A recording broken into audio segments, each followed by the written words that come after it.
Les amis au Peniel na shop à maman na bango azoteka et ba congolais bazo seka e balobi ke muninga Deborah Lukalo auti kosomba ndako na poto depuis auti Congo tout ça ye aza eloko te et kama kele la pampamba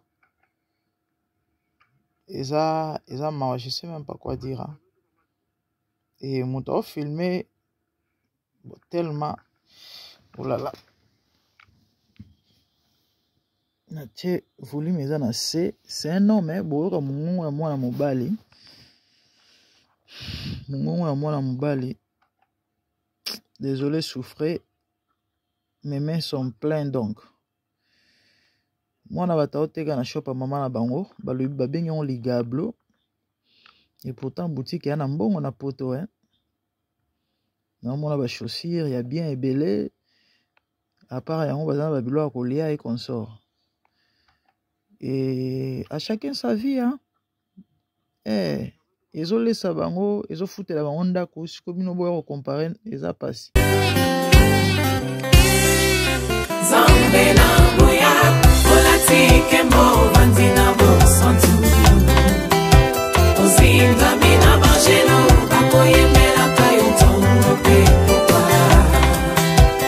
Zambe na boya olatike mo vandina bo santu ozinga mina bajeno bakoye mela kayo tongo pe kwa MDG TV, une chaîne Went pour la cause de Christ. Mafuta Yasika, Mafuta Yasika, Mafuta Yasika.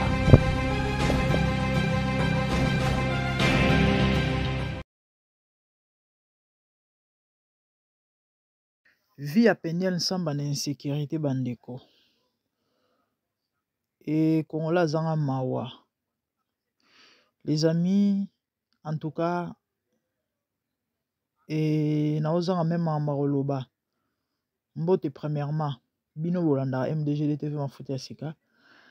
Et zalinga bino la grande dame, mais tozongi le susu dossier Peniel Samba. Mamozo continue koya minene kande to episa bino ke moto so babomi yango te. Mabe. Quand on est na episa bino mutu nyonso aza mabe. Aza malamu. Olingo lingete. Il y aura toujours des gens qui vont l'aimer, qui vont les soutenir. De même, nous soutenons Peniel. De même, Mike aussi, il y a des gens qui les soutiennent. Mais au EPC, ma EPC pas c'est ça que. La vidéo, au bomoni ne bandeli. Peniel la boutique, il y a maman la bango. Maman la bango a voyagé qui. Yé moi na ya mukolo. Fallait à peu importe moi na mukolo ya moi na moke. Comme moi na nyon se fois sunga maman na e. Yende mutatika la qui a zo relève. Il y a boutique, il y a Rolandela boutique côté ka kosala maambu nyonso. Et les Congolais se sont permis. Et il y a aucun moyen que muto sale mambo a mwana mobali s'il vous plaît. À côté na boutique di jar net ke sombe loko abanyo filmer Peniel. Quelle méchanceté. Et après avoir filmé a boaki na réseaux sociaux, a tiango na toile. Na kuta na vidéo na page mo na Facebook mais faut mona nde bat ba finga mwana batu. Bazo finga e balobi azana zemi ya misato. Peniel toyebi azala muta munene. Ye moko même alobi lango.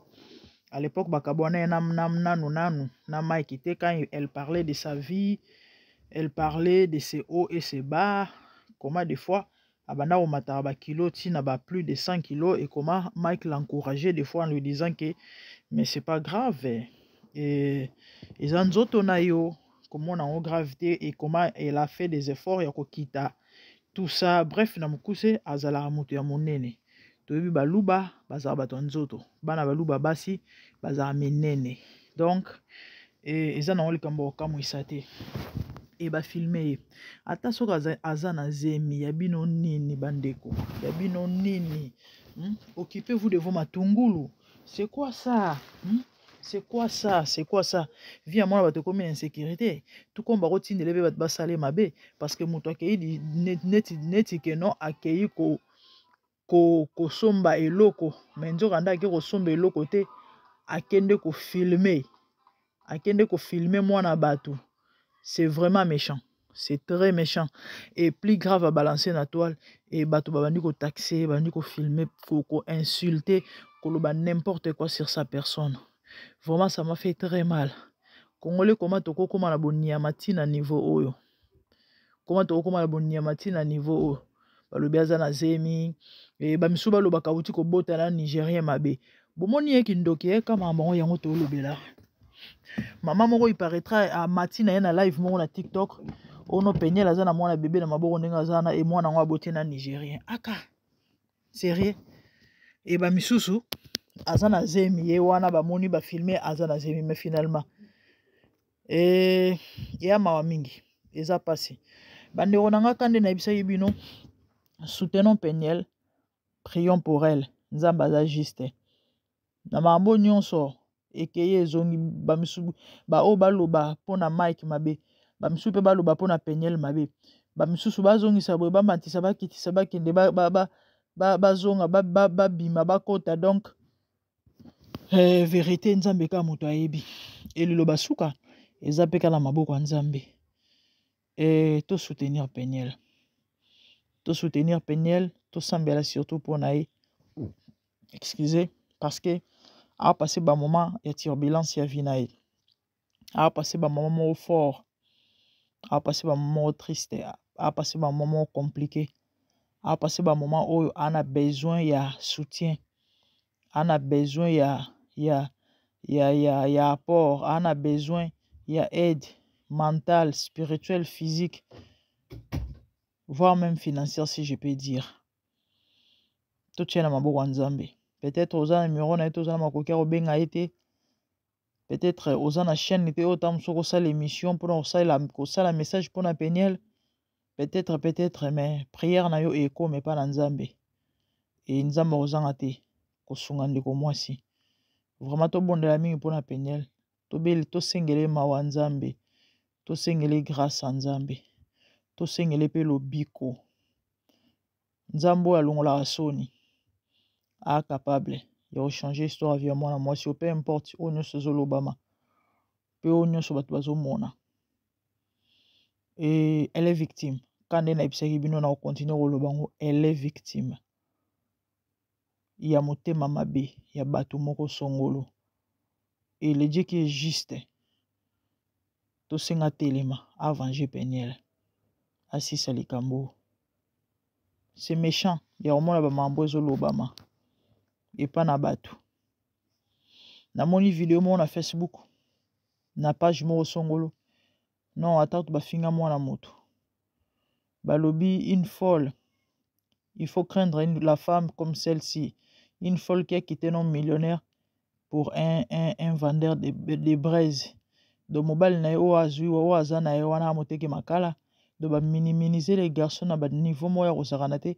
et ba kumisi Mike millionnaire na lobby yango Mike millionnaire ndeko na Yvette Kalombo babwaka ye biloko libanda soki 2 ans passé à 2 ans kute kokite ba 1 an and demi babwaka Yvette azokotela Mike alobela Mike babwaka Yvette biloko libanda Yvette azala humilié asali ndeko muninga ne moko voice po ya lisungi bino bebi congolais ndenge asila ne mawa moto wana zwi voice wana panzi yango etamboli na réseaux sociaux humiliance ndenge mwana elobaka wa yambo et bato apoto bato salela Yvette cagnotte sale cotisation il y a 2000 et quelques s'occuper d'euros batindela Yvette pour futa garantie azwa ndako na mbongo wana ndambo ndaki neso kofungula restaurant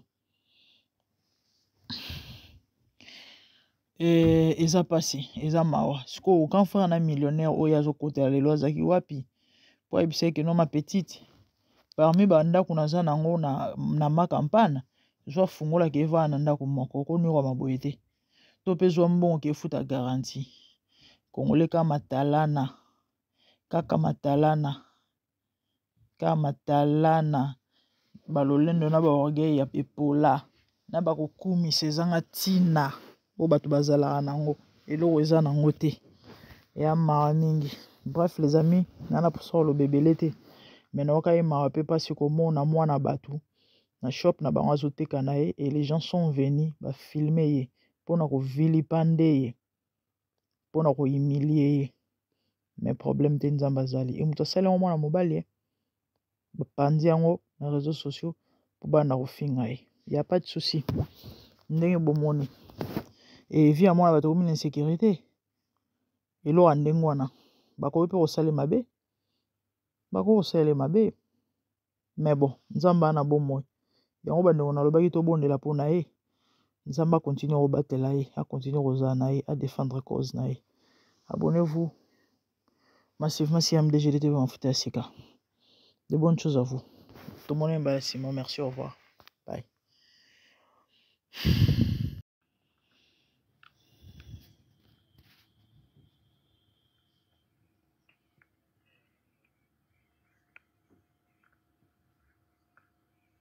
Les amis, au Peniel, na shop à maman la bango azoteka. Et ba Congolais bazo sekaye balobi ke Moninga Deborah Lukalo auti kosomba ndako na poto depuis auti Congo tout ça.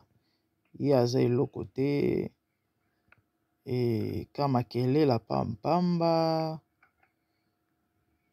Eza mawa, je sais même pas quoi dire. Hein.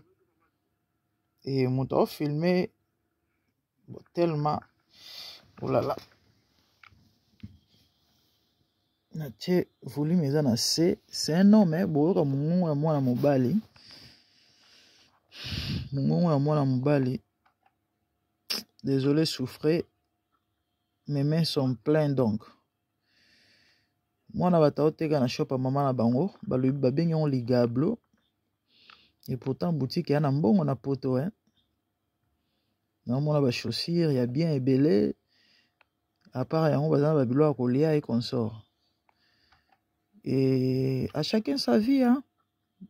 Eh, ezo lesa bango, ezo foutela bango ndako, siko bino boya comparer eza pasi. Zambe na boya, olati kembo vandina bo santu. Ozinga mina bajeno, bakoye mela kayo tongo pe popa. Zambe na boya, olati kembo vandina bo santu. Ozinga mina bajeno, bakoye mela kayo tongo pe popa. MDG TV, une chaîne Went pour la cause de Christ. Mafuta ya Sika. Mafuta ya Sika. Mafuta ya Sika.